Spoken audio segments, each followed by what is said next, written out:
स्वागत है दोस्तों। आप देख रहे हैं कहानी वार्ता और मैं हूं आप सबका दोस्त विक्रम। 6 घंटे की कहानी आपको सुना चुका हूं। चक्कर मुझे भी समझ में नहीं आ रहा। मैं इसीलिए फटाफट शुरू कर रहा हूं। 52 पत्ते पार्ट 7। देवराज चौहान और सोहनलाल दोपहर 3:15 बजे दादर में लक्ष्मीचंद प्राइवेट वार्ड पहुंचे। सोहनलाल कीमती कपड़ों में था, शेव कर रखे थी, हाथ में ब्रीफकेस था। वो किसी बड़े बिजनेसमैन की तरह लग रहा था। बाहर खड़े हुए गनमैन ने देवराज चौहान को देखकर भीतर जाने दिया था, क्योंकि वो परसों भी आया था। भीतर वाले गनमैनों में से एक ने उन दोनों को ऑफिस में छोड़ दिया। ऑफिस में सावंत मौजूद था। देवराज चौहान ने सावंत से हाथ मिलाया और सोहनलाल का परिचय अपने पार्टनर के तौर पर दिया। सावंत ने सोहनलाल से भी हाथ मिलाया और कुर्सियों की तरफ बैठने का इशारा किया। दोनों बैठे। देवराज चौहान ने आसपास देखते हुए कहा, दीपक साहब आज नहीं है क्या? हैं, कस्टमर के साथ वॉल्ट के भीतर गए हैं, अभी आ जाएंगे। सावंत बोला, आपका कैसे आना हुआ? केबिन किराए पर लेना है, आपसे कहा तो था। 1-2 दिन में आऊंगा। चाइना जाने से पहले कंपनी का कुछ कीमती सामान यहाँ केबिन में रखकर जाना चाहता हूँ। देवराज चौहान ने मुस्कुराकर सामान्य स्वर में कहा, क्यों नहीं, हमारी फॉर्मेलिटीज पूरी करके आप केबिन ले सकते हैं। मैं सब पेपर्स लाया हूँ, आप देखना चाहेंगे? दिखाइए। देवराज चौहान ने सोहनलाल से ब्रीफकेस लिया और उसे खोलकर भीतर से फाइल निकाली। साथ ही जानबूझकर ब्रीफकेस में ठूंस रखे नोटों की गड्डियों की झलक सावंत को दिखाई कि उसे लगे पार्टी मोटी है। फाइल सावंत के हाथ में पहुंची कि सोहनलाल बोला, आपके वॉल्ट में रखा सामान सुरक्षित रहेगा ना? 100% जनाब, हमारा काम ही यही है कि कस्टमर के सामान को सुरक्षित रखना। सावंत ने फाइल खोलते हुए मुस्कुराकर कहा, हम जानते हैं कि प्राइवेट वॉल्ट में बड़े बड़े लोग ही अपना कीमती सामान रखते हैं। सोहनलाल ने सिर हिलाकर रह गया। सावंत फाइल में लगे पेपरों को चेक करने लगा। 10 मिनट बाद वॉल्ट का मैनेजर दीपक महावत आ गया। उसके साथ एक और व्यक्ति था जो कि विदा लेकर चला गया। दीपक महावत ने दोनों से हाथ मिलाया। देवराज चौहान ने उसे बताया कि mister Sohanlal import export house में उसके पार्टनर हैं। सावंत ने फाइल को दीपक महावत की तरफ बढ़ाते हुए कहा, चेक कर लीजिए महावत साहब। दीपक महावत पेपर्स को चेक करने लगा। उसके बाद बोला, ये आप दोनों के पेपर्स हैं, ठीक हैं, परंतु इसमें पिछले 5 साल की आप दोनों की इनकम टैक्स रिटर्न नहीं है। हमारा चार्टर्ड अकाउंटेंट अपने परिवार के साथ सिंगापुर घूमने गया। 1 हफ्ते तक वो आ जाएगा। आपको रिटर्न की कॉपी हफ्ता 10 दिन बाद दे देंगे। इस पर तो कोई एतराज नहीं होना चाहिए आपको। देवराज चौहान ने कहा, कोई बात नहीं, आप 15 दिन तक रिटर्न्स के पेपर हमें दे दीजिएगा। दीपक महावत बोला, आपको मैंने बताया था कि सिक्योरिटी के तौर पर 5 लाख रुपए आपको एडवांस में जमा कराना होगा। जब आप केबिन खाली करेंगे तो आपको मिल जाएगा, और साल भर का एडवांस लेने का नियम है हमारा।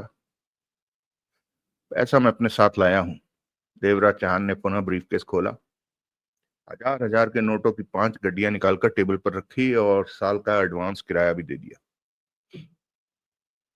सुरेंद्र पाल जी, दीपक महावत टेबल की ड्रॉर से एक फॉर्म निकाल कर बोला, ये आपको और सोहनलाल जी को भरना है, दोनों के हस्ताक्षर चाहिए। अगले 1 घंटे में केबिन किराए पर लेने की सारी फॉर्मेलिटीज पूरी हो गई। अब हम वो केबिन देख सकते हैं जो हमें दिया जा रहा है? देवराज चौहान बोला, क्यों नहीं, मैं अभी आप दोनों को वॉल्ट में लिए चलता हूँ। दीपक महावत ने कहा। 15 मिनट में वो दोनों महावत के साथ वॉल्ट के भीतर थे। उन्हें 15 नंबर केबिन दिया गया था। उस केबिन को महावत ने खोल कर दिखाया। वो 6 फुट लंबा और 4 फुट चौड़ा था। देवराज चौहान ने महावत को बातों में लगा लिया और सोहनलाल ने वॉल्ट के लॉक को चेक किया। इस तरह के महावत ये बात नहीं भांप सका। इसके बाद केबिन की चाबी उन्हें दे दी गई। देवराज चौहान ने कहा कि वो कल आकर वॉल्ट में सामान रख जाएंगे। जब देवराज चौहान महावत बातों में व्यस्त थे तो सोहनलाल ने वहां के केबिन नंबरों पर नजर मारी और उसने मदन लाल वाला 112 नंबर केबिन भी देख लिया था, जो कि सामने से पीछे वाली लाइन में मौजूद था। जब वो वॉल्ट से बाहर निकले तो शाम के 5 बज रहे थे। केबिन के लॉक को अच्छी तरह चेक किया? देवराज चौहान ने कार में बैठते हुए पूछा। हाँ, उसे खोलना हर किसी के बस का नहीं, पर मैं 10 मिनट में खोल दूंगा, सोहनलाल ने कहा। हम कल फिर वॉल्ट में सामान रखने के बहाने आएंगे। तुम्हें उस लॉक को खोलने के लिए जिस सामान की जरूरत है उसे कल ही ले आना। उसे हम अपने केबिन में ही रख देंगे, देवराज चौहान बोला। काम कब करना है? सोहनलाल ने पूछा। अगर कल मौका लगा तो कल ही कर देंगे, देवराज चौहान ने सोच भरे स्वर में कहा।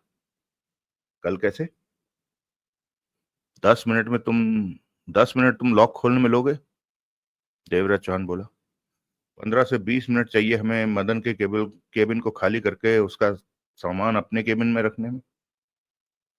तो क्या सामान निकाल कर अपने केबिन में रखोगे? हाँ, एकदम वहां से सामान को वापस ले जाना वॉल्ट वालों के दिमाग में संदेह खड़ा कर सकता है। मदन के केबिन में रखी दौलत हमारे केबिन में पहुंच गई तो उसके मालिक हम बन जाएंगे। ये डकैती इसी तरह से सुरक्षित रहेगी। उसके बाद हम कभी भी आकर दौलत को अपने केबिन से निकाल कर ले जा सकते हैं। ये आइडिया अच्छा है, सोहनलाल ने कार स्टार्ट करते हुए कहा।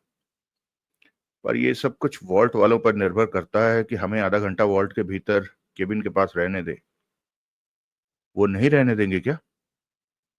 मेरे ख्याल में इस बात की भी समय सीमा तय होती होगी कि कस्टमर कितनी देर वॉल्ट के भीतर रह सकता है। इस बारे में जब कल यहाँ आएंगे तो तब बात की जाएगी।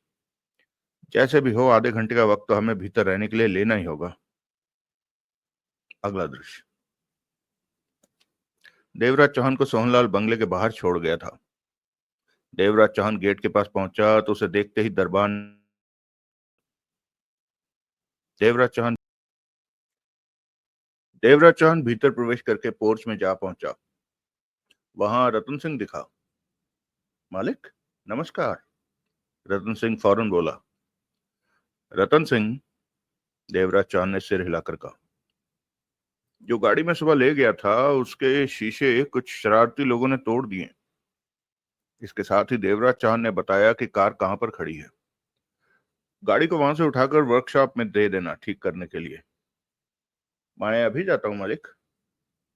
देवराज चौहान भीतर प्रवेश कर गया। कुछ आगे गया तो बाबू निकला। मालिक, मालिक, बाबू प्रसन्नता भरे स्वर में करीब आ पहुंचा। चिंकी बेबी आ गई हैं। देवराज चौहान मुस्कुराया। आपने उसे ढूंढ निकाला। इस घर को तो जैसे किसी की नजर लग गई है। सब ठीक है, मेरे लिए कॉफी ले आओ ऊपर। जी मालिक।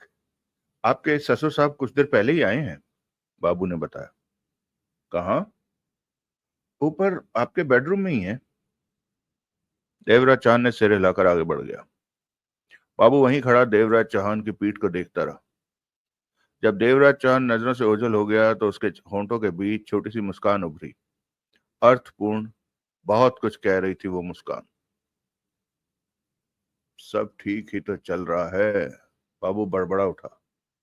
बाबू किचन में पहुंचा। भानु किचन में मौजूद था। पांडे, बाबू ने कहा, देवराज चौहान के लिए कॉफी बना दे। भानु उर्फ पांडे ने बाबू को देखा, फिर खामोशी से कॉफी बनाने लगा।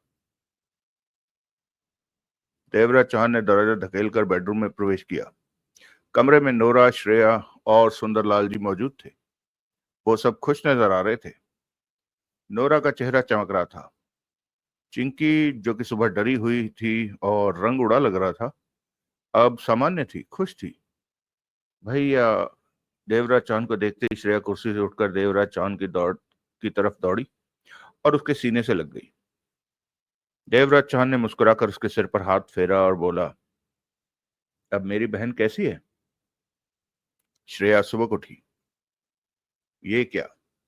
देवराज चौहान ने उसे अलग किया। अब रोने की जरूरत कहाँ है?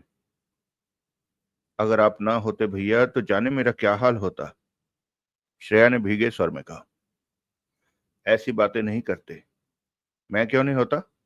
देवराज चौहान ने उसका गाल थपथपाया। श्रेया वापस कुर्सी पर जा बैठी, गीली आंखों को साफ किया। बेटा सूरज, सुंदरलाल जी कह उठे। यहाँ इतना कुछ हो गया और मुझे किसी ने कुछ बताया भी नहीं। मुझे बताते तो सही। मैं कुछ कर नहीं सकता था, कम से कम पास आकर तो खड़ा रह सकता था। श्रेया के आ जाने के बाद नोरा ने मुझे फोन करके सब कुछ बताया। मुझे कुछ ना बताकर तुम दोनों ने गलत किया। मैं बहुत व्यस्त रहा। देवराज चाह ने आगे बढ़कर कुर्सी संभाली। मैं सिर्फ श्रेया को बचाने की सोच रहा था, इसके अलावा किसी भी तरफ मेरा ध्यान नहीं था। जितना सोचा था मदन उससे भी कमीना निकला, सुंदरलाल जी ने गुस्से में कहा। वो अब चैन से नहीं बैठेगा, नोरा बोली। कोई बड़ी हरकत करने की कोशिश करेगा। अब वो कुछ नहीं कर सकेगा, देवराज चौहान बोला। क्यों? क्योंकि अब मैं उसके खिलाफ जो कुछ करूंगा वो उसी में व्यस्त हो जाएगा। मदन अपनी हरकतों से बाज नहीं आ रहा, तो ऐसे में कुछ करके उसे व्यस्त करना जरूरी हो गया है, देवराज चौहान ने कहा। तुम क्या करने वाले हो? नोरा कह उठी। देवराज चौहान ने नोरा को देखा, कहा कुछ नहीं। तुम कुछ गलत मत कर बैठना, कहीं हमारा जीना दूभर ना हो जाए। मैं इस तरह डर कर नहीं रहना चाहती कि हर वक्त यही सोचती रहूं कि अब मदन कुछ कर देगा। मैं तो कहती हूं कि मदन को बंगला देकर इस मुसीबत को।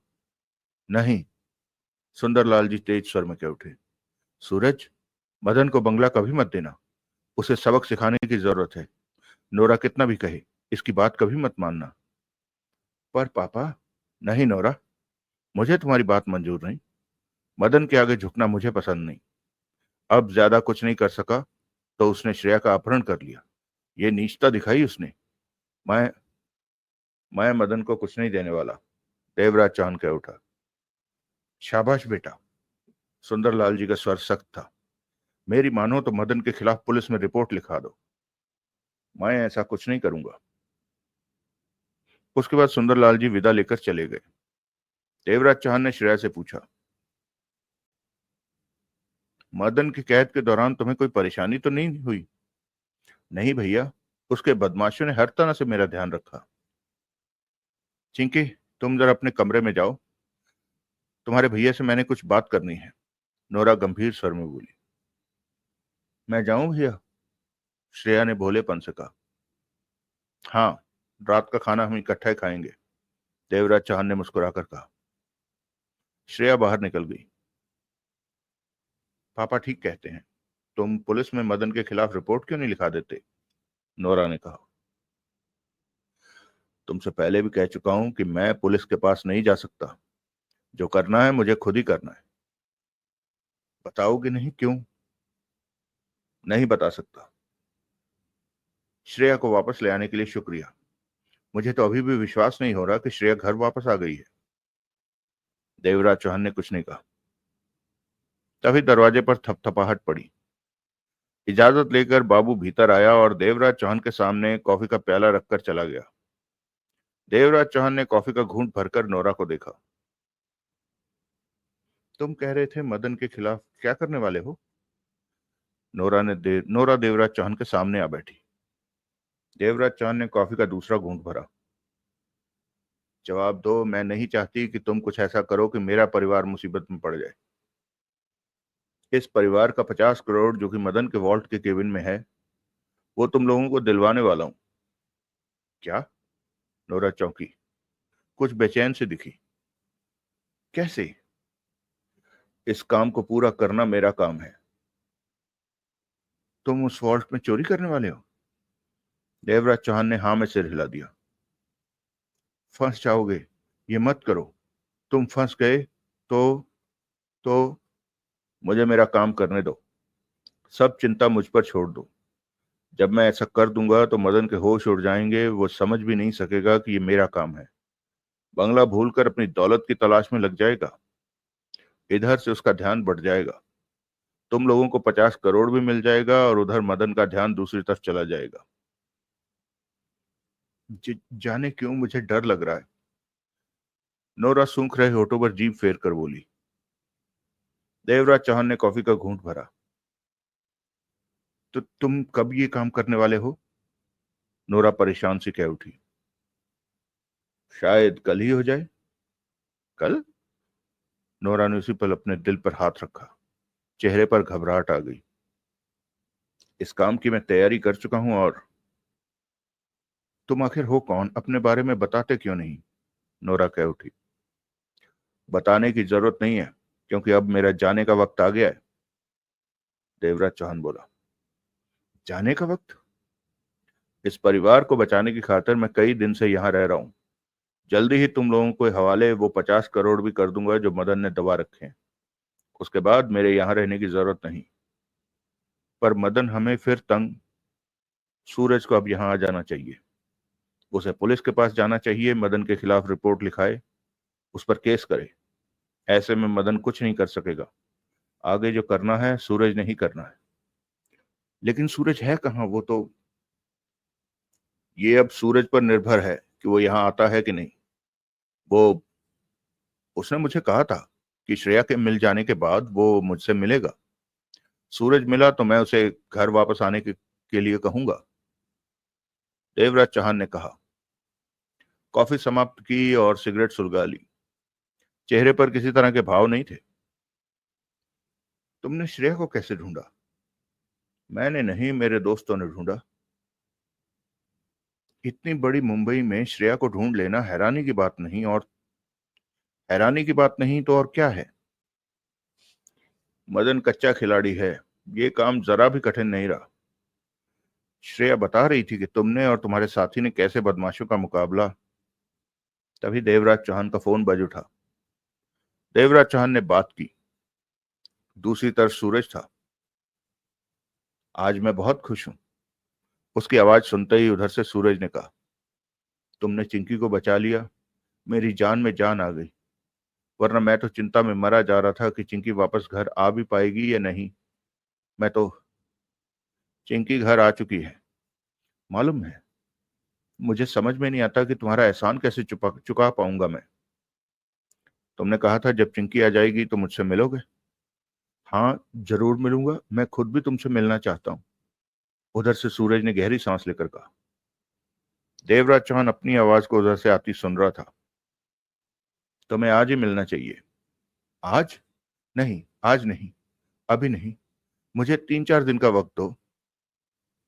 तुम्हारे पापा ने मदन के वॉल्ट में कितनी दौलत रखी थी? करीब 50 करोड़। पापा ने इतना ही बताया था। पर वो तो मदन वापस देने को तैयार नहीं है। कल परसों में तुम्हें वो पैसा भी मिल जाएगा। देवराज चौहान का स्वर शांत था। कि कैसे? उधर से सूरज की हैरानी भरा स्वर सुनाई दिया। इसका जवाब तुम्हें नोरा दे देगी। तुम्हें अब घर वापस आ जाना चाहिए, देवराज चौहान ने कहा। हाँ, मैं भी यही सोच रहा हूं कि मुझे घर आ जाना चाहिए। सूरज का गंभीर स्वर कानों में पड़ा। अगर तुम मुझे वो 50 करोड़ दिला देते हो तो मेरी जिंदगी संवर जाएगी। मेरा परिवार भी खुश रहेगा। उसमें से मैं तुम्हें भी कुछ दूंगा। मुझे कुछ नहीं चाहिए। नहीं चाहिए? लेकिन नोरा से बात करो, वो चाहती है कि तुम जल्दी से उसके पास आ जाओ। देवराज चौहान ने नोरा की तरफ फोन बढ़ाया। नोरा जैसे इसी इंतजार में थी। फोन लेकर बेसब्री से सूरज से बातें करने लगी। बाबू किचन में टहल रहा था। कानों में ईयरपिन लगी थी, जिसके सहारे वो बेडरूम में होने वाली सारी बातचीत सुन रहा था। नोरा जब फोन पर सूरज से बातें करने लगी, उसने कान से ईयरपिन निकालकर उसे जेब में रखा। उसकी तार भी जेब में डाल ली। फिर ठिठक कर जेब से विदेशी सिगरेट का पैकेट निकाला और सिगरेट सुलगाई। किचन में भानु और पांडे और प्रेमवती बैठे उसे देख रहे थे। बाबू दोनों को देखकर मुस्कुराया। क्या हुआ नारंग साहब? प्रेमवती ने पूछा। इस वक्त उसका लहजा पढ़े लिखों की तरह था। जो मैं चाहता था वही होने जा रहा है। नोरा को इस बात के लिए ज्यादा मेहनत नहीं करनी पड़ी, नारंग कह उठा। क्या होने जा रहा है? प्रेमवती ने फिर पूछा। मैरी, नारंग और बाबू ने कहा। कल या परसों देवराज चौहान वॉल्ट में डकैती करने जा रहा है। मुझे इसी बात का इंतजार था। मेरी मेहनत सफल होने जा रही है। ये गेम शानदार रही। मैं अपने आप को शाबाशी देता हूं कि नारंग साहब, इतना खुश होने की जरूरत नहीं। अभी कुछ भी नहीं हुआ है, भानु उर्फ पांडे ने कहा। स्पष्ट कहो, क्या कहना चाहते हो? देवराज चौहान अभी सफल नहीं हुआ है। जब वो सफल हो जाए तभी आपको खुश होना चाहिए। देवराज चौहान को जानते हो? बाबू उर्फ नारंग की आंखों में चमक थी। वो हिंदुस्तान का माना हुआ नंबर 1 डकैती मास्टर है। लक्ष्मीचंद प्राइवेट वॉल्ट उसके लिए मामूली वॉल्ट है, जहां से वो मदन की सारी दौलत केबिन से निकाल सकता है। देवराज चौहान के लिए ये काम बहुत आसान है, बहुत ही आसान। मैंने देवराज चौहान के बारे में बहुत कुछ जाना है, तभी मैंने अपनी प्लानिंग को अंजाम दिया। सोमनाथ नारंग कभी भी कच्ची गोलियां नहीं खेलता। मुझे तो उस पैसे से मतलब है जो आपने मुझे देने का वादा किया था। मैरी गंभीर स्वर में कह उठी। तुम्हारा 50 लाख तुम्हें मिलेगा मैरी। देवराज चौहान हमारे लिए डकैती कर रहा है और कल या परसों पैसा आ जाएगा। फिर ये सारा खेल पूरा हो जाएगा। नारंग की गेम ओवर हो जाएगी। देवराज चौहान देखता ही रह जाएगा। देवराज चौहान जैसा इंसान खतरनाक होगा? भानु उर्फ पांडे बोला। मुझे तो नहीं लगता, मैरी बोली। शरीफ सा साधारण साधारण इंसान लगता है। देवराज चौहान बहुत खतरनाक है, नारंग ने सिर हिलाकर कहा। लेकिन हम लोगों का वो कुछ बिगाड़ नहीं सकेगा। उसे मौका ही नहीं मिलेगा कि वो हमारी गर्दन पकड़ सके। हमने दौलत लेनी है और हमेशा के लिए गायब हो जाना है। इस सारी प्लानिंग पर मेरी कितनी मेहनत और कितना पैसा लगा है, ये मैं ही जानता हूं। अब उसका फल भी मुझे ही मिलेगा। वॉल्ट में मदन के केबिन में कितनी दौलत होगी? भानु उर्फ पांडे ने पूछा। नारंग ने कठोर निगाहों से उसे देखा। अपने काम से मतलब रखो। वहां 1 लाख मिलता है या 1000 करोड़, वो मेरा है। तुम लोगों को उतना ही मिलेगा जितना कि मैं पहले कहा है। अपनी सोच उससे आगे मत बढ़ाओ वरना। मैंने तो यूं ही पूछा था, आप गलत मत सोचे नारंग साहब, भानु उर्फ पांडे ने कहा। तभी प्यारेलाल ने भीतर प्रवेश किया। ठिठक कर सब पर नजर मारी, फिर बोला, क्या चल रहा है? 1-2 दिन में देवराज चौहान वॉल्ट में डकैती कर लेगा, प्रेमवती उर्फ मैरी ने कहा। ये तो अच्छी खबर है, प्यारेलाल मुस्कुराया। हमारी मेहनत। चुप हो जाओ, सब एक जगह मत रहो। तुम बाहर पोर्च में कारों के पास जाओ, बाबू उर्फ नारंग ने प्यारेलाल से कहा। प्यारेलाल फौरन बाहर निकल गया। अगला दृश्य। अगले दिन ठीक 11 बजे देवराज चौहान कार पर सोहनलाल के साथ लक्ष्मीचंद प्राइवेट वॉल्ट पहुंचा। सोहनलाल ने नया सूट पहन रखा था। देवराज चौहान भी हल्के पीले रंग के सूट में था। दोनों चमक रहे थे। उनके साथ कार की डिग्गी में एक बड़ा सूटकेस और 2 सूटकेस पीछे की सीट पर ठूंस रखे थे। कार के रुकते ही देवराज चौहान जल्दी से बाहर निकला और वॉल्ट की इमारत पर खड़े गनमैन के पास पहुंचा। गनमैन उसे ही देख रहा था। वो पहले भी आ चुके थे, इसलिए गनमैन ने उसे पहचान लिया। कार में सूटकेस है, कुछ भारी है। भीतर से 2 लोगों को बुलाओ उठाने के लिए, देवराज चौहान ने कहा। जल्दी करो, सूटकेसों को ज्यादा देर खुले में रखना ठीक नहीं। भीतर कुछ जरूरी सामान है। गनमैन बखूबी समझता था कि सूटकेसों में दौलत हो सकती है। आपने वॉल्ट में केबिन लिया है? गनमैन ने कहा। मुझे इस बात का कल ही पता चल गया था। कहने के साथ ही गनमैन ने गेट के भीतर मौजूद गनमैनों से कार से सूटकेस निकालकर भीतर पहुंचाने को कहा। आनन फानन में काम किया गया। भीतर के गनमैन फौरन बाहर निकले और कार से 3 सूटकेस निकाले। पहले तो गेट के भीतर रखे, फिर सूटकेसों को ऑफिस के भीतर पहुंचा दिया। 3 सूटकेस भारी थे। ऑफिस में दीपक महावत मौजूद था। उसने दोनों का स्वागत किया, दोनों से हाथ मिलाया। बैठिए बैठिए, महावत मुस्कुराता हुआ कह उठा। मुझे खुशी है कि आप केबिन में अपना सामान रखने जा रहे हैं। सावंत साहब नजर नहीं आ रहे? देवराज चौहान ने पूछा। वो छुट्टी पर हैं, दीपक महावत ने बताया। वॉल्ट में हमारा सामान सुरक्षित रहेगा ना? सोहनलाल एकाएक बेचैनी भरे स्वर में कह उठा। सोहनलाल जी, आप हम पर भरोसा कीजिए। यहाँ पर आपका ही नहीं, न जाने कितने लोगों का कीमती सामान सालों से रखा है। वो सब निश्चिंत है कि लक्ष्मीचंद वॉल्ट सुरक्षित वॉल्ट है। दीपक महावत ने मुस्कुराकर कहा। अगर मेरे सामान को कुछ हो गया तो मैं लुट जाऊंगा, सोहनलाल ने कहते हुए देवराज चौहान को देखा। शक वहम मत करो सोहनलाल, मैंने सोच समझकर इस वॉल्ट में केबिन लिया है, देवराज चौहान बोला। पर सोहनलाल ऐसे जाहिर करता रहा जैसे इस बारे में अभी भी अनिश्चिंत सा हो। सामान को यहां तक लाने में हमारा बुरा हाल हो गया। हम यही सोचते रहे कि यहां तक सलामत पहुंच जाएं, कोई बुरी घटना हमारे साथ ना हो जाए, देवराज चौहान दीपक महावत से बोला। जी हाँ, आजकल बुरे वक्त का कोई भरोसा नहीं। बताइए कि क्या लेंगे, ठंडा या गर्म? कुछ भी नहीं, पहले हमारा सामान वॉल्ट के भीतर।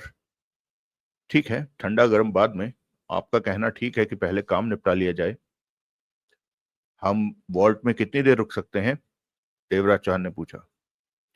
नियम के मुताबिक आप 15 मिनट ही वॉल्ट के भीतर रह सकते हैं, दीपक महावत ने बताया। सिर्फ 15 मिनट? ये तो कुछ भी नहीं हुआ, सोहनलाल ने देवराज चौहान को देखा। इतने कम समय में हम अपना सामान कैसे केबिन में लगा सकते हैं? सूटकेसों में तो हमने जबरदस्ती ठूंस के डाला है सामान, केबिन में सलीके से रखने में कम से कम 1 घंटा लग जाएगा। तुम बात करो महावत साहब से कि हमें 1 घंटा ही चाहिए, देवराज चौहान ने दीपक महावत को देखा। मिस्टर सोहनलाल, दीपक महावत ने प्यार से कहा, 1 घंटा तो हम आपको वॉल्ट में रहने नहीं दे सकते। सुरक्षा के नाते हमारे कुछ नियम हैं। नियम तो सबके लिए बराबर होते हैं। मैं भी यहाँ नौकरी करता हूँ, गलत छूट तो नहीं दे सकता ना। लेकिन महावत साहब, देवराज चौहान बोला, 15 मिनट में हम अपना सामान कैसे केबिन में सेट कर पाएंगे? सूटकेसों को केबिन में रखिए, 5 मिनट लगेंगे, देवरा दीपक महावत बोला। छोटा सा तो काम है। अब हमने सूटकेसों में सामान को ऊट पटांग ढंग से ठूसा है, इसे सब ठीक करना है। 1 घंटा चाहिए हमें। वैसे 1 घंटा भी कम है, लेकिन फिर भी हम 1 घंटा कह रहे हैं, सोहनलाल ने कहा। ठीक है, मैं आपको आधे घंटे का वक्त दे दूंगा कि आप वॉल्ट में रह सकें। आधा घंटा? सोहनलाल ने कहना चाहा। इस समस्या का हल ये है कि आधा घंटा मैं आपको आज दे दूं, आधा घंटा आप लोगों को कल या परसों जब भी आप आएंगे तब दे दूंगा। इस तरह आप सामान को सेट कर लेंगे केबिन में, परंतु उसके बाद कभी भी मैं आपको 15 मिनट से ज्यादा नहीं दे सकूंगा। सुरक्षा के नाते हम किसी को ज्यादा देर वॉल्ट के भीतर नहीं रहने देते। ये ठीक रहेगा, देवराज चौहान बोला। इस तरह हमारा काम चल जाएगा। सोहनलाल ने भी सोच भरे ढंग में सिर हिलाया। इन सूटकेसों को उठाने के लिए बाहर मौजूद गार्डों से, देवराज चौहान ने कहना चाहा, यह वॉल्ट के नियम के खिलाफ है, दीपक महावत मुस्कुराकर बीच में कह उठा। वॉल्ट के भीतर हर कोई नहीं जा सकता। वॉल्ट के रखवाले बाहर ही रहते हैं। उन्हें तो आज तक ये भी नहीं पता कि भीतर से वॉल्ट कैसा है। सावंत साहब आज यहाँ आए होते तो वो आपकी सहायता कर देते।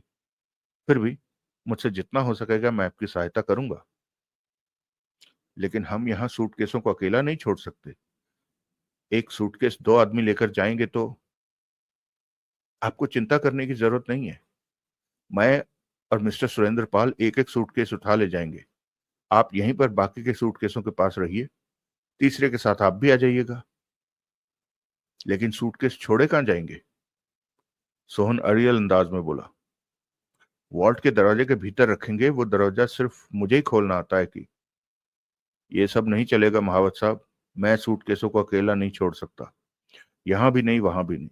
सूटकेसों में बहुत कीमती सामान है, आप नहीं समझ सकते, सोहनलाल ने कहा। बेहतर रहेगा कि हम तीनों जैसे तैसे एक एक सूटकेस उठाकर यहां से एक साथ चलें। ये ठीक कहा सोहनलाल ने, देवराज चौहान बोला। ऐसे ही सही, मुझे कोई एतराज नहीं, दीपक महावत ने कहा।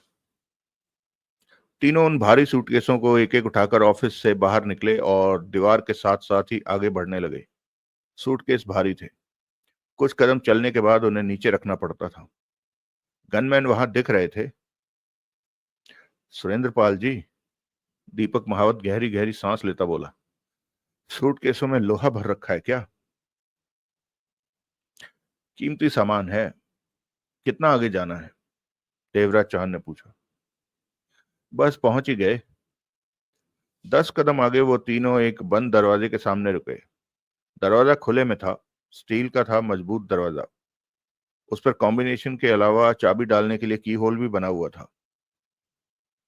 आप दोनों जरा उस तरफ देखिए, मैंने कॉम्बिनेशन नंबर मिलाना है, दीपक महावत बोला।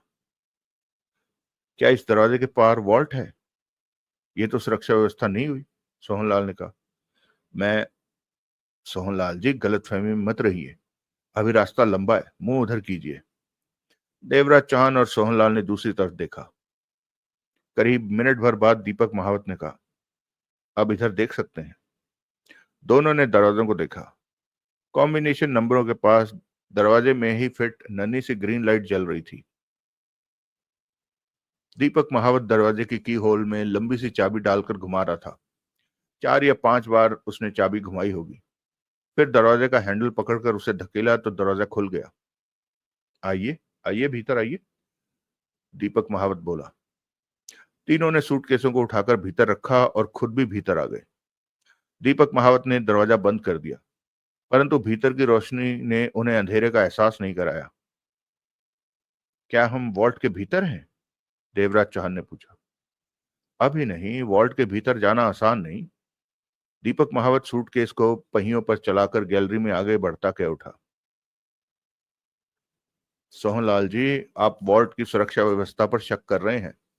वैसे जरूरत तो नहीं है, परंतु आपकी तसल्ली के लिए बता देता हूं कि वॉल्ट की सुरक्षा प्रणाली के तहत हमें तब से ही देखा और सुना जा रहा है जब हम कॉम्बिनेशन वाले दरवाजे को खोल रहे थे। हमें भी सुना जा रहा है, सोहनलाल बोला। जी हाँ, सुरक्षा का ये सिस्टम 24 घंटे चालू रहता है। स्टाफ बदल जाता है और सुरक्षा चलती रहती है। ओह, तो वो लोग कहाँ हैं जो हमें देख सुन रहे हैं? सोहनलाल ने पूछा। इसी फ्लोर पर उनका संबंध गनमैनों से, पुलिस स्टेशन से है। जरा सी गड़बड़ होते ही सब कुछ अलर्ट हो जाता है। एक कमरे में 8 गनमैन दिन रात ड्यूटी पर रहते हैं। रात दिन वालों की ड्यूटी बदलती रहती है। ये गनमैन खतरे का संकेत पाते ही हरकत में आ जाते हैं। अच्छा, मुझे नहीं पता था। और भी बहुत सी बातें हैं जो कस्टमर को नहीं बताई जा सकती। समझ गया। सबसे बड़ी बात यह है कि वॉल्ट के भीतर कोई प्रवेश नहीं पा सकता। सूटकेस के साथ 4 कदम आगे आइए। फिर वो तीनों कुछ कदम आगे पहुंचे। अब वो एक ऐसी जगह खड़े थे जो 6 फीट चौड़ा और 8 फुट लंबा टुकड़ा था, जो कि फर्श से 6 इंच ऊपर उठा हुआ था। सूटकेस भी उनके पैरों के पास खड़े थे। इस जगह के बाहर मत जाइएगा, इस वक्त आप लिफ्ट पर खड़े हैं, दीपक महावत बोला। देवराज चौहान की निगाह फौरन ही छत की तरफ गई। वहां कोई छत ना होकर उस टुकड़े के साइज की शाफ्ट नजर आ रही थी। मतलब कि लिफ्ट रूपी टुकड़ा उस शाफ्ट में प्रवेश करता जा रहा होगा, देवराज चौहान ने सोचा। ये लिफ्ट है, सोहनलाल बोला। जी हाँ, जिस फर्श के टुकड़े पर आप खड़े हैं वो लिफ्ट है, और लिफ्ट को कंट्रोल किया जाता है उसी कंट्रोल रूम से। वही लिफ्ट को चलाते हैं, रोकते हैं। मैं चाहकर भी कुछ नहीं कर सकता। अब हम जा कहाँ रहे हैं? देवराज चौहान ने पूछा। वॉल्ट में, दीपक महावत मुस्कुराया। वॉल्ट ऊपरी मंजिल पर है। वॉल्ट ऊपरी मंजिल पर है? नहीं, नीचे बेसमेंट में। परंतु हम ऊपर जाएंगे। वॉल्ट में जाने का एकमात्र यही रास्ता है। कोई भीतर पहुंच भी जाए तो भी वो वॉल्ट में प्रवेश नहीं कर सकता। यही लक्ष्मीचंद वॉल्ट की खूबी है। विकास, कहिए महावत साहब, दीपक पर दीवार पर लगे स्पीकर से धीमी आवाज आई। हमें वॉल्ट में जाना है। अभी चलते हैं। लेकिन ये कैसी लिफ्ट है? सोहनलाल बोला। हम नीचे गिर सकते हैं। नहीं गिरेंगे, महावत मुस्कुराया। 10 फीट ऊपर शाफ्ट शुरू हो जाती है, उसी में से ये लिफ्ट निकलेगी। यानी कि इस वक्त आपको लग रहा है कि आपके आसपास दीवारें नहीं है। 10 फीट ऊपर ऐसा नहीं होगा।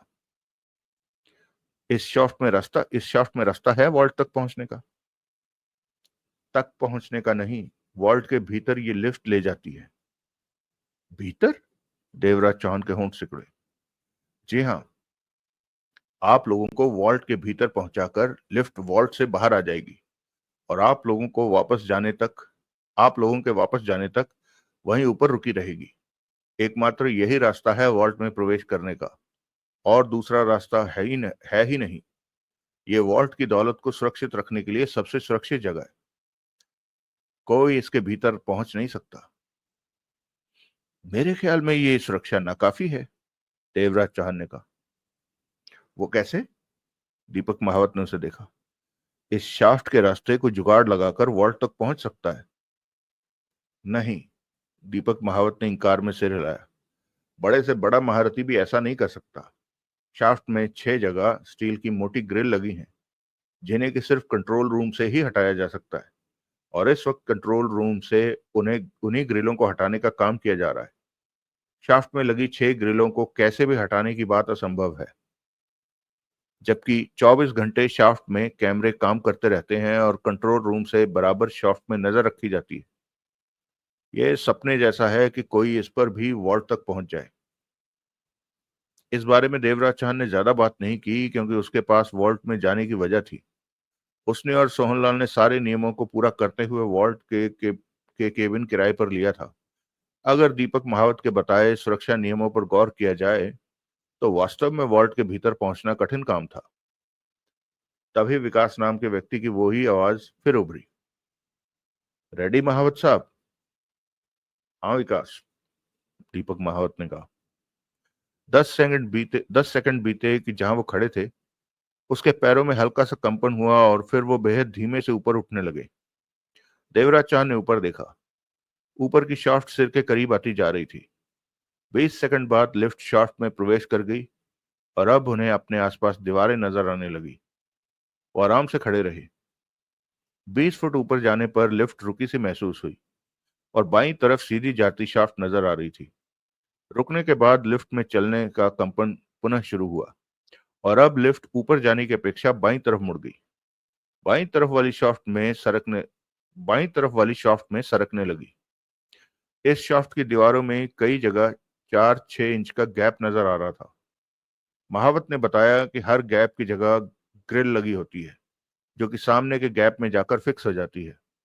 पूरे रास्ते में इस तरह की 6 ग्रिल लगाई हटाई जाती हैं कंट्रोल रूम से। करीब 12 फुट आगे जाने पर लिफ्ट में कंपन हुआ और वो रुकी। ये मोड़ था। लिफ्ट पुनः चली और बाईं तरफ मुड़कर आगे जाने लगी। देवराज चांद ने देखा उस शाफ्ट की लंबाई 20 फुट है। लिफ्ट बेहद मध्यम से रफ्तार से आगे बढ़ रही थी। 20 फुट का रास्ता 20 सेकंड में तय किया लिफ्ट ने। देवराज चांद ने देखा कि अब लिफ्ट के सामने दीवार थी, दाएं बाएं भी दीवार थी। एक तरफ से तो वो खुद आए थे, मतलब स्पष्ट था कि लिफ्ट ने अब नीचे जाना था, वॉल्ट की तरफ। तभी लिफ्ट में हल्का सा कंपन हुआ और वो नीचे की तरफ जाने लगी। खामोश खड़ा सोहनलाल कह उठा, मानना पड़ेगा कि वॉल्ट में कोई बिना इजाजत दाखिल नहीं हो सकता। हो गया तो वो बाहर नहीं निकल सकता। दीपक महावत ने मुस्कुरा कर उसे देखा। आप मुस्कुराए क्यों महावत साहब? सोहनलाल भी मुस्कुराया। आपकी बात पर कि कोई बाहर नहीं निकल सकता। बाहर तो कोई तब निकलेगा जब वो भीतर पहुंच सकेगा। कोई भी भीतर ही नहीं पहुंच सकता। वॉल्ट के कंट्रोल रूम में बहुत सख्त इंतजाम है। सख्ती से 24 घंटे नजर रखी जाती है हर तरफ। अब हम प्रवेश करने जा रहे हैं वॉल्ट में। कब? अगले 5 सेकंड में, दीपक महावत बोला। तभी ऐसा लगा जैसे लिफ्ट रोशनियों जैसे महल में पहुंच गई हो। आसपास वॉल्ट का नजारा दिखा। लॉकर, बड़े बड़े बक्सों की तरह केबिन, जगह जगह कई जगह बड़ी बड़ी तिजोरियां रखी थी। फर्श पर लाल रंग का कारपेट बिछा था। जंजीरें दिखी जिनके सहारे लिफ्ट वॉल्ट में आ उतरी थी। जंजीरें ऊपर छत में जाकर लुप्त हो रही थी। ये जंजीरें कहां से आ गई? देवराज चौहान बोला। पहले तो कहीं नहीं दिखी। नीचे उतरने के लिए लिफ्ट को कोई सहारा तो चाहिए ही। इस सिस्टम को आप नहीं समझ पाएंगे।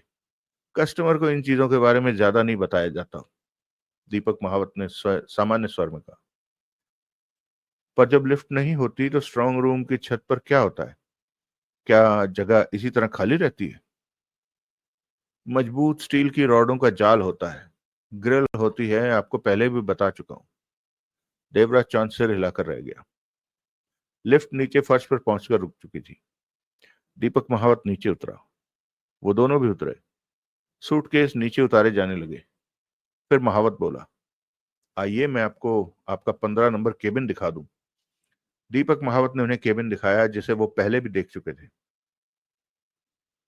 महावत साहब, देवराज चौहान बोला, एक रास्ता वो भी तो है जिससे हम पहले यहां आए थे। वो इमरजेंसी रास्ता है, कस्टमर उस रास्ते का इस्तेमाल नहीं कर सकते।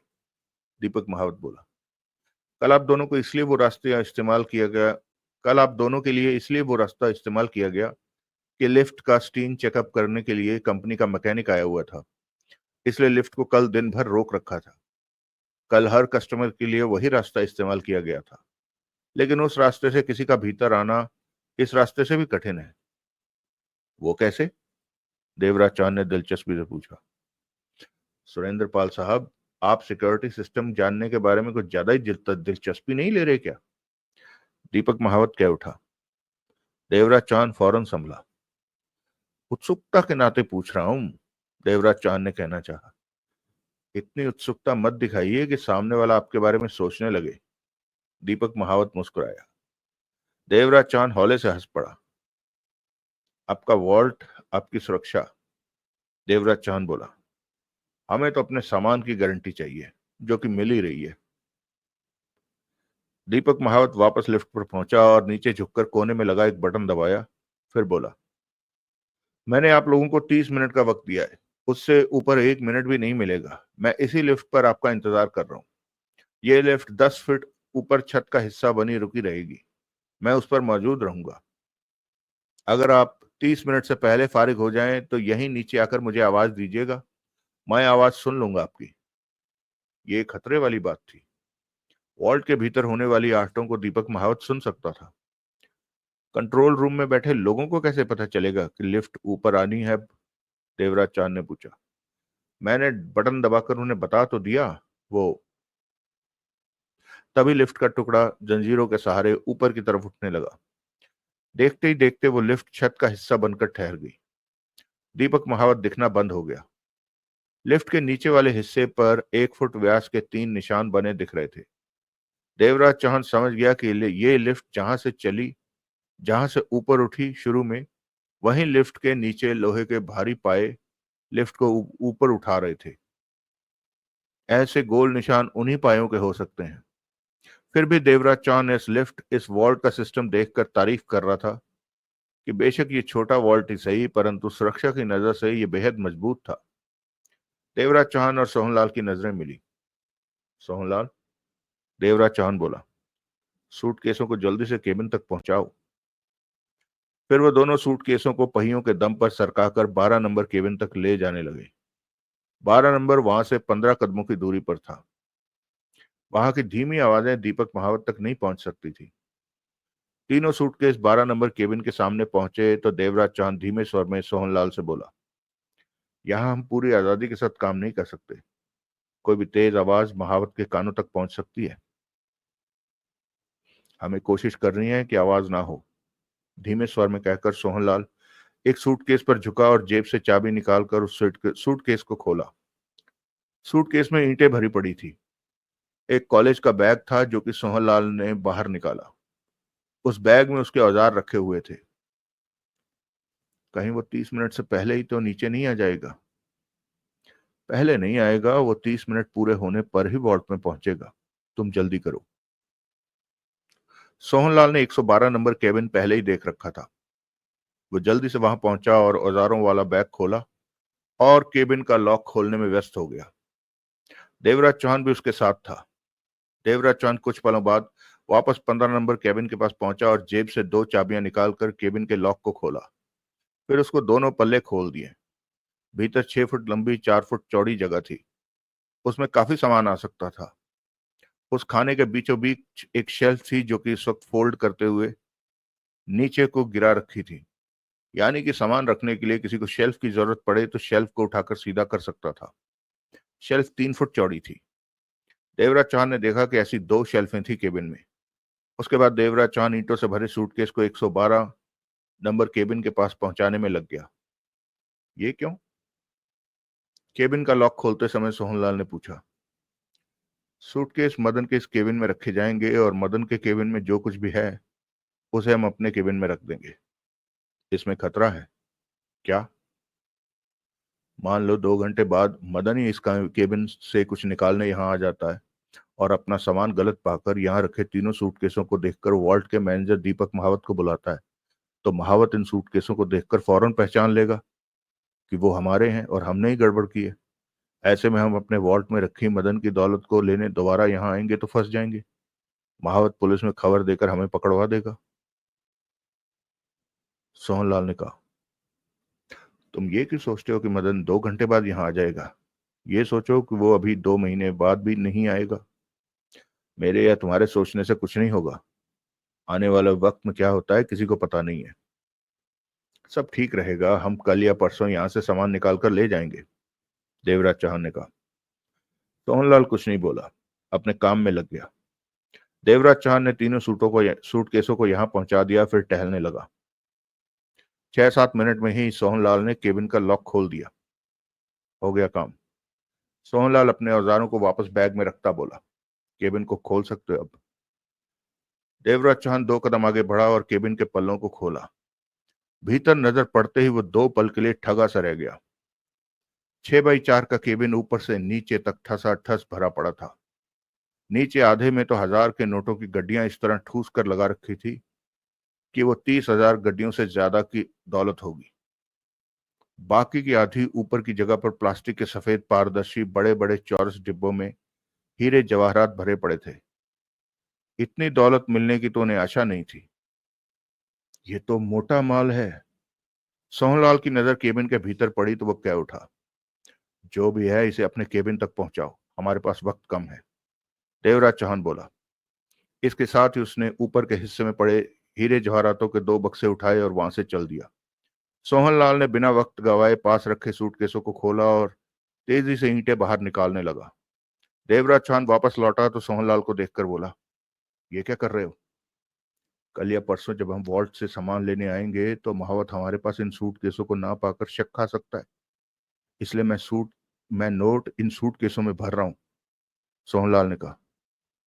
कल या परसों हम केबिन से सामान निकालेंगे, केबिन खाली नहीं करना। तब महावत यही सोचेगा कि सूटकेसों में सामान भरकर हमने उन्हें केबिन में ही रखा हुआ है। जो भी करना है जल्दी करो। देवराज चौहान ने ऊपर की शेल्फ से अन्य 2 बॉक्स उठाए और 15 नंबर केबिन में रखने चला गया। तीनों सूटकेस फुर्ती से खाली करने के बाद सोहनलाल उनमें गड्डियां लगाने लगा। उसके हाथ तेजी से काम कर रहे थे। सूटकेस बड़े और गहरे थे, उनमें काफी ज्यादा गड्डियां आ सकती थी। देवराज चौहान अपना काम तेजी से कर रहा था। वक्त आगे सरकता जा रहा था। हीरे जवाहरातों से भरे बक्से 15 नंबर केबिन में रखने के बाद देवराज चौहान बाहर बिखरी ईंटों को उठाकर ऊपर की शेल्फ में रखने लगा। सारा काम खामोशी से हो रहा था, तेजी से हो रहा था। सोहनलाल दूसरा सूटकेस भरने के अंतिम चरण पर था। देवराज चौहान ने सारी ईंटें शेल्फों में रखी, फिर सोहनलाल का हाथ बटाने लगा। जहां ईंटें रखी थी वहां नीचे कालीन पर ईंटों का चूरा सा बिखरा दिखाई देने लगा। देवराज चौहान ने उसे बाद में साफ करने की सोची। कितना वक्त है हमारे पास? सोहनलाल ने पूछा।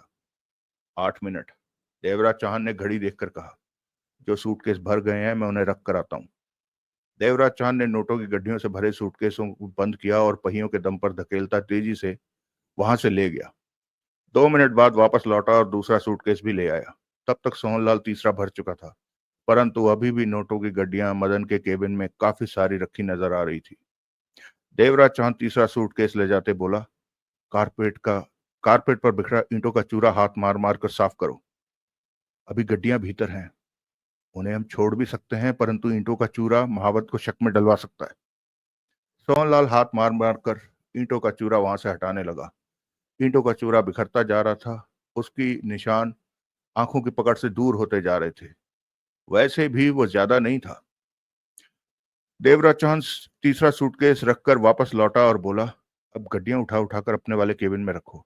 हमारे पास सिर्फ 2.5 मिनट बचे हैं। 2-3 चक्कर लगा लो, ज्यादा लालच में नहीं पड़ना है। मदन वाला केबिन लॉक भी करना है। लॉक करने में कितना वक्त लगेगा? 10-15 सेकंड। फिर वो वक्त भी आ गया जब सोहनलाल ने मदन के केबिन को लॉक कर दिया और अपने औजारों वाला थैला उठाए 15 नंबर केबिन पर पहुंचा, जहां देवराज चौहान पहले से ही मौजूद था। 15 नंबर केबिन ठसाठस भरा पड़ा था। उसके ऊपर की दोनों शेल्फें खुली पड़ी थी, उन पर हीरे जवाहरातों के भरे चौकोर बक्से ठीक वैसे ही रखे हुए थे जैसे कि मदन के केबिन में रखे हुए थे। नीचे वाले आधे हिस्से में तीनों सूटकेस और नोटों की खुली गड्डियां ठूंस रखी थी। लगभग पूरा केबिन फुल हो चुका था। आधा घंटा पूरा होने में मात्र आधा मिनट ही बचा था। देवराज चौहान ने केबिन का दरवाजा बंद करके दोनों चाबियों से दरवाजा लॉक किया। चलो, देवराज चौहान ने कहा। दोनों उसी तरफ बढ़ गए जिधर लिफ्ट ने आना था। बीते आधे घंटे में उन्हें एक पल की भी फुर्सत नहीं मिली थी, परंतु इस बात की राहत थी कि वक्त रहते ही काम पूरा हो गया था। तभी उन्होंने छत की खाली जगह में तभी उन्होंने छत की खाली जगह में सेट लिफ्ट का फर्श हिलते देखा और वह धीरे धीरे नीचे आने लगा। दीपक महावत खड़ा फिर दीपक महावत खड़ा उन्हें दिखा। आप दोनों यहाँ मौजूद हैं? महावत ने उन्हें देखते ही बोला। अभी यहाँ पहुंचे कि लिफ्ट नीचे आने लग गई थी, देवराज चौहान ने कहा। आपको दिया आधा घंटा पूरा हो गया है। हमने भी अपना काम पूरा कर लिया है, देवराज चौहान मुस्कुराया। लेकिन बहुत जल्दी जल्दी किया, सोहनलाल बोला। 15 मिनट ज्यादा मिल गए होते तो ठीक रहता। आधा घंटा हम सिर्फ मजबूरी में किसी को देते हैं, जैसे कि आज वॉल्ट में आप लोगों ने अपना सामान रखना था तो आपको इतना वक्त दिया, परंतु भविष्य में 15 मिनट ही दिए जाएंगे। लिफ्ट नीचे आकर ठहर गई। देवराज चौहान और सोहनलाल लिफ्ट पर चले तो महावत ने झुककर कोने में लगा बटन दबाया तो चंद पलों बाद लिफ्ट ऊपर जाने लगी। देखते ही देखते वो शाफ्ट में प्रवेश करती चली गई। जिन जंजीरों ने लिफ्ट के बोझ को संभाल रखा था वो अचानक ही गायब हो गई थी। जंजीरें कहाँ गई? सोहनलाल कह उठा। दीपक महावत मुस्कुराया, कहा कुछ नहीं। लिफ्ट के नीचे दीवार पर चैनल लगा है जिस पर लिफ्ट आगे सरकती है, सोहनलाल पुनः बोला। महावत ने कुछ नहीं कहा। मत बताइए महावत साहब, सोहनलाल मुस्कुराया। मुझे कुछ भी मालूम नहीं करना। हमारा वॉल्ट आपको कैसा लगा? दीपक महावत ने पूछा। बहुत बढ़िया। अब तो आपको तसल्ली है कि आपका रखा यहाँ सामान सुरक्षित है? सोहनलाल ने हाँ में सिर हिला दिया। उसके बाद दीपक महावत के ऑफिस में बैठकर उन्होंने चाय पी। दीपक महावत सोच भी नहीं सकता था कि उसके वॉल्ट में इतना बड़ा कांड हो गया है। जब वो लक्ष्मीचंद प्राइवेट वॉल्ट से बाहर निकले तो 1:15 बज रहा था। देवराज चौहान और सोहनलाल को तसल्ली थी कि सारा काम ठीक से वैसे ही निपट गया जैसा कि उन्होंने सोचा था। दोनों कार में बैठे। देवराज चौहान ने कार आगे बढ़ा दी। मिनट भर ही बीता होगा कि देवराज चौहान का फोन बजने लगा। हेलो, देवराज चौहान ने बात की। तुम कहाँ हो? नोरा की व्याकुल सी आवाज कानों में पड़ी। क्यों? जाने मेरा क्यों मन घबरा रहा है। बिना वजह मन नहीं घबराता, कोई वजह जरूर होगी। वो वो तुमने कहा था कि आज वॉल्ट में चोरी करोगे तो डर लग रहा है कहीं तुम फंस ना जाओ। मेरी मानो तो ये काम रहने दो। मेरा परिवार उस पैसे के बिना भी ठीक है। नोरा की चिंता भरी आवाज कानों में पड़ी। वो काम हो गया? क्या? कौन सा काम? उधर से नोरा ने पूछा। वॉल्ट वाला काम। तुम लोगों को 1-2 दिन में पैसा मिल जाएगा। मतलब कि तुमने तुमने मदन के वॉल्ट से पैसा निकाल लिया? नोरा के स्वर में हैरानी आ गई। हाँ। पैसा तुम्हारे पास है, तुम ये कहना चाहते हो? वॉल्ट में ही मेरा केबिन है। मदन के केबिन का रखा सारा सामान अब मेरे केबिन में है। ओह, हैरानी है। तुमने ये काम इतने कम समय में कैसे कर लिया?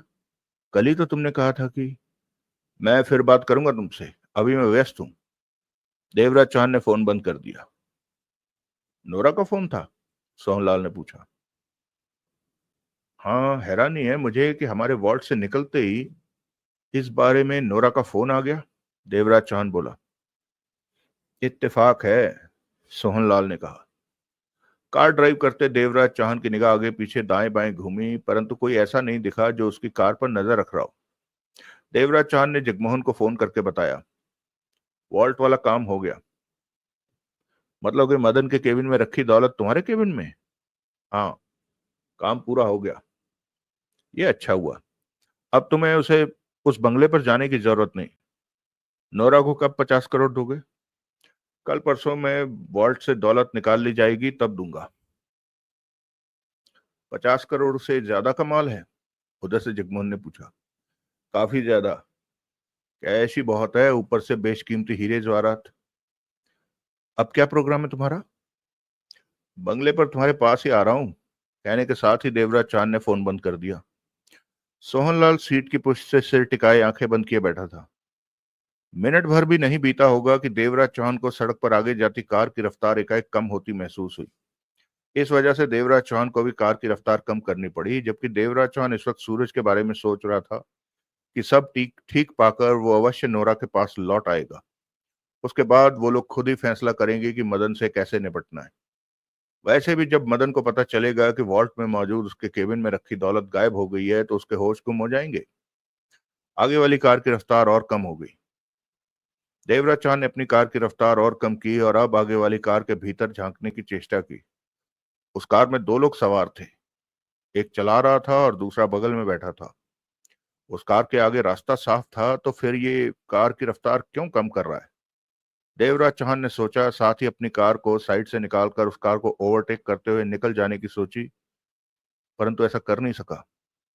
बाईं तरफ एक कार उसकी कार से 2 फुट के फासले पर बराबर चल रही थी। देवराज चौहान ने होंठ सिकोड़कर दाईं तरफ देखा तो वहां भी एक कार ऐसे ही थी। उन दोनों कारों में दो दो व्यक्ति मौजूद थे, जैसे कि आगे वाली कार में दो व्यक्ति मौजूद थे। देवराज चौहान मन ही मन चौंक पड़ा। समझते देर न लगी कि उसे घेरा जा रहा है, परंतु उसे घेरने वाले लोग कौन है? क्या ये मदन के आदमी है? क्या मदन को पता चल गया कि उसका केबिन खाली कर दिया गया है?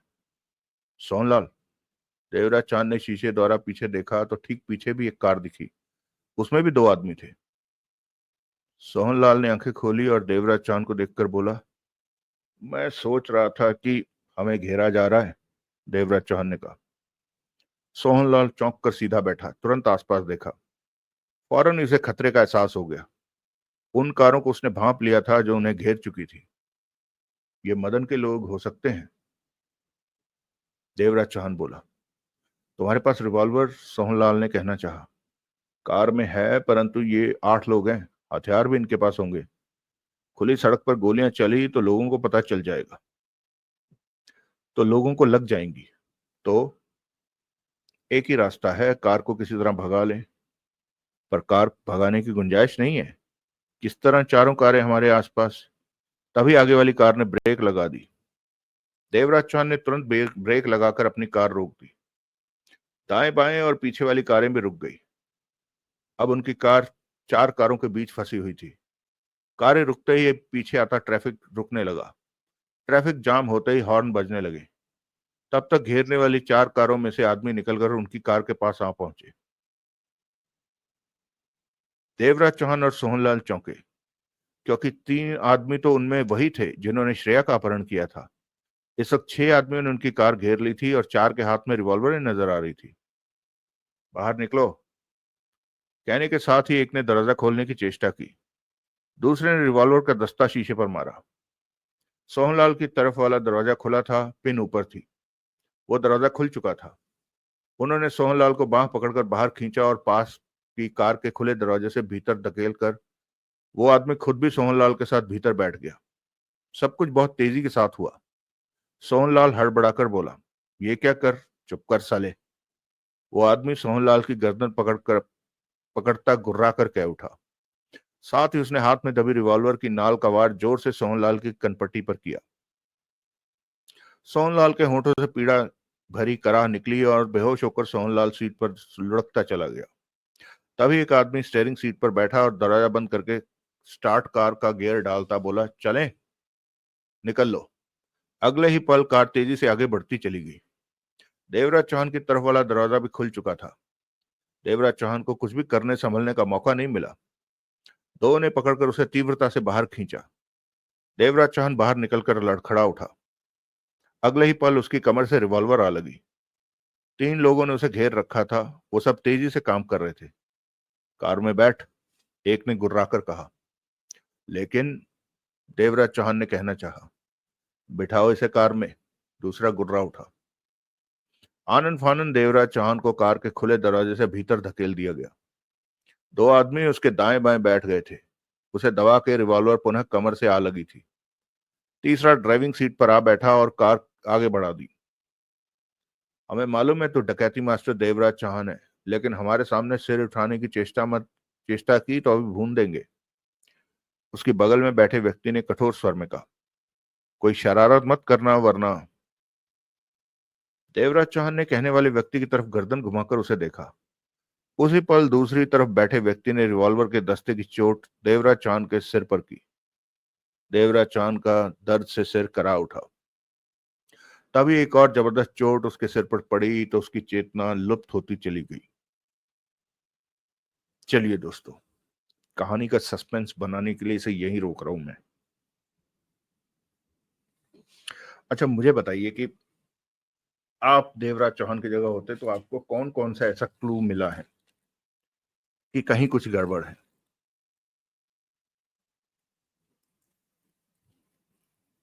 कहीं कुछ तो गड़बड़ होनी चाहिए थी।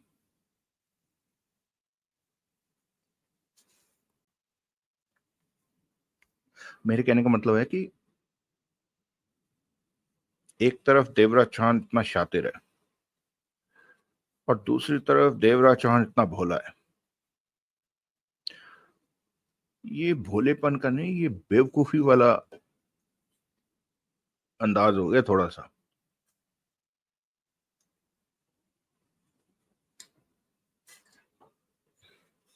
मैं ऐसा क्यों कह रहा हूं? क्योंकि सोचने वाली बात यह है कि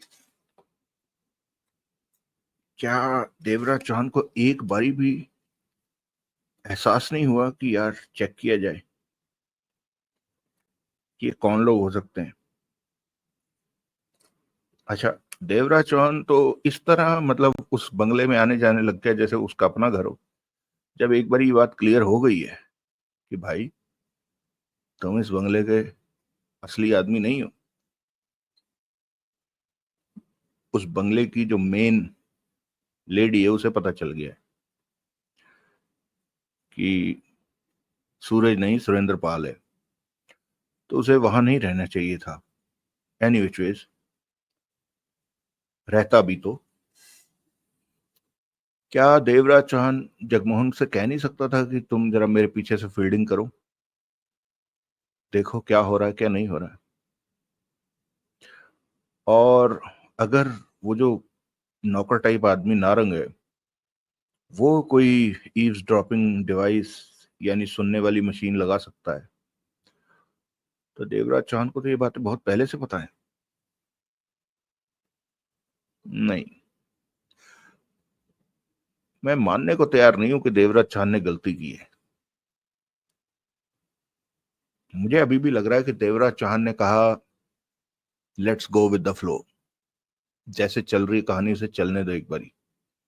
समझ उसे आ चुकी है पहले ही, पकड़ चुका है वो इस कहानी को, लेकिन वो मुझे लगता है कि साथ साथ वो हो गया। एक बात तो साफ है कि ये जो उसका चाचा बना फिर रहा है ना, ये तो मुझे पहले ही लग रहा था कि ये किसी और का वॉल्ट है जिसमें चोरी करवाने की कोशिश कर रहे हैं और उन्होंने करवा ली। अब देखो होगा क्या। देवराज चौहान वही है, वो पार्टनर है। देवराज चौहान उनके पास नकली भी है, यानी वो जो सूरज है वो उसको लेके जाएंगे और कहेंगे हमें अपना सामान निकालना है, तो एक दिन में नहीं तो दो में या तीन में तो निकाल ही सकते हैं वो सारा सामान, और वो निकाल कर ले आएंगे। देवराज चौहान ठन ठन गोपाल, यही हो सकता है और क्या होगा। खैर जो भी हुआ अच्छा नहीं हुआ, फंस गया हमारा हीरो। लेकिन कोई बात नहीं, शेर का बच्चा है, निकल आएगा बाहर। अभी देखते जाओ, अभी छोटा शेर भी तो बचा हुआ है, वो तो बाहर है। हालांकि बागड़ बिल्ला भी साथ में था उसके, सोहनलाल, लेकिन कोई बात नहीं। तो ठीक है दोस्तों, अ, मजा आ रहा है कहानी में। यहाँ पर थोड़ा सा सेटबैक मुझे परेशान कर रहा है, लेकिन मेरे को लगता है कि देवराज चौहान को पता है कि क्या हो रहा है। वो जो बाबू जब उसके पीछे से मुस्कुरा रहा था ना, वो देवराज चौहान को पता लग गया है वहां। पकड़ में नहीं आ रहा मुझे, लेकिन लग रहा है मुझे ऐसा। देखते हैं। और अच्छा, आप में से बहुत से लोगों ने अशोक वाली कहानी सुननी चाहिए, तो दोस्तों मैं वो 4 बजे इंडिया टाइम सुबह मॉर्निंग में उसकी लाइव रीडिंग करूंगा, 4 से 4:30 के बीच कभी भी। तो अगर आपने लाइव सुनना हो तो वहां आकर मेरे साथ जुड़ सकते हैं। आप में से एक सज्जन ने कहा था बात करनी है, आप जुड़िएगा, मैं आपको लिंक दे दूंगा। हम बात भी कर सकते हैं कहानी की, मतलब स्ट्रीम सुनने के बाद। और बाकी आप सबसे मेरी रिक्वेस्ट थी कि आप वीडियो को लाइक जरूर कर दें। तो मैंने देखा है कि वही गिनती के उतने ही, ऐसा नहीं हो सकता ना कि 200-250 लोग देखें और उसमें से केवल 30 लोगों ने ही लाइक क्लिक किया हो। ये थोड़ा सा मतलब कम है। तो जिन लोगों ने सब्सक्राइब नहीं किया है वो लोग सब्सक्राइब कर लें प्लीज। और जिन भाइयों ने, जो देख रहे हैं, सब्सक्राइब नहीं किया है, कम से कम लाइक का तो हिट मार ही दो यार। बताओ, देखो, एक पे 27 लाइक आए हैं, एक पे 21, और एक भाई ने तो डिसलाइक कर दिया। बताओ यार, डिसलाइक भी कर दिया। चलो, आपकी इच्छा। 5वें वाले पे 15 लाइक आए हैं। ओके, ठीक है, जैसी आपकी इच्छा। बस रिक्वेस्ट है दोस्त की। चलिए, आप सब सुखी रहें, स्वस्थ रहें, खुश रहें। मिलते हैं 8वें भाग में। तब तक के लिए अपने दोस्त विक्रम को इजाजत दीजिए और आप सुनते रहिए कहानी वार्ता। जय हिंद, वंदे मातरम।